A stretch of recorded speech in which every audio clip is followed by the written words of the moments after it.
بسم اللہ الرحمن الرحیم۔ دوستوں، ایسے سچے واقعات کے لیے ہمارے چینل کو ضرور سبسکرائب کریں۔ السلام علیکم ورحمۃ اللہ وبرکاتہ۔ حضرت خواجہ حسن بصری رحمۃ اللہ علیہ کا پیشہ جواہرات کی تجارت تھا۔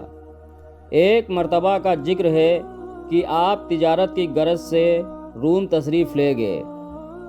آپ کی ملاقات وہاں ایک وزیر کے ساتھ ہو گئی۔ دوران گفتگو وزیر نے آپ سے کہا کہ ہم آج ایک جگہ پر جا رہے ہیں، اگر آپ بھی ہمارے ساتھ چلیں تو اچھا ہے۔ حضرت حسن بصری نے اس بات پر رضامندی کا اظہار فرمایا اور وزیر کے ساتھ جنگل کی طرف تشریف لے گئے۔ جنگل میں پہنچ کر آپ نے دیکھا کہ ایک انتہائی خوبصورت اور بیش قیمت خیمہ لگا ہوا ہے اور ایک بہت بڑا لشکر خیمے کا طواف کر رہا ہے۔ جب لشکر نے خیمے کا طواف کر لیا تو پھر حکیموں اور فلاسفروں کے ایک بہت بڑے گروپ نے خیمے کا طواف کرنا شروع کر دیا۔ اس کے بعد بے شمار حسین و خوبصورت عورتیں بیش قیمت لباس پہنے اور قیمتی زر و جواہرات کے تھال اٹھائے خیمے کی طواف میں مصروف ہو گئیں۔ جب ان کا طواف ختم ہوا تو پھر بادشاہ اور وزیر اس خیمہ کے اندر چلے گئے اور تھوڑی دیر تک اندر ٹھہرنے کے بعد باہر نکل آئے۔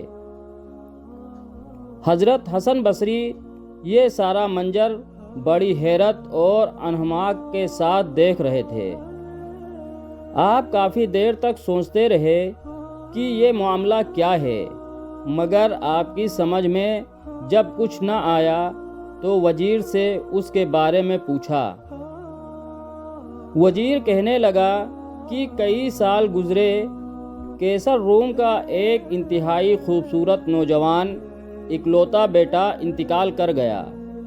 اس خیمہ کے اندر اس کی قبر موجود ہے۔ اس کی وفات والے دن ہر سال کے بعد ہم لوگ اسی شان و شوکت کے ساتھ آتے ہیں اور یہ سب کچھ کرتے ہیں۔ اس سے ہمارا مقصد یہ ہوتا ہے کہ ہم مرنے والے کو یہ باور کرا دیں کہ اگر تجھے زندہ کرنے میں کوئی بھی کوشش کارگر ثابت ہو سکتی تو ہم ضرور ایسا کر گزرتے۔ ہم تمہیں زندہ کرنے کے لیے اپنی تمام فوج، حکیم، فلاسفر، مال و دولت، حتیٰ کہ سب کچھ تجھ پر نچھاور کر دیتے، اگر ہم جانتے کہ اس طرح کوشش کرنے سے تو زندہ ہو جائے گا۔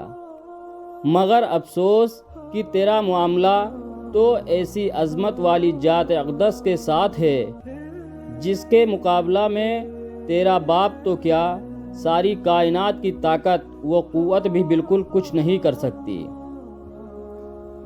حضرت حسن بصری نے یہ بات سنی تو آپ کے دل میں انقلاب آ گیا اور آپ پر اس قدر اثر ہوا کہ اپنا سب کچھ کاروبار وغیرہ چھوڑ چھاڑ کر واپس بصرہ میں آ گئے اور جس قدر بھی بیش قیمت جواہرات تھے وہ سب اللہ کی راہ میں غریبوں اور مسکینوں میں بانٹ دیے اور پھر ترک دنیا کی راہ اختیار کر کے اپنا تعلق صرف اور صرف اللہ تعالیٰ سے جوڑ لیا اور اس قدر ریاضت و عبادت کی رہتی دنیا تک آپ کا نام زندہ و تابندہ رہے گا۔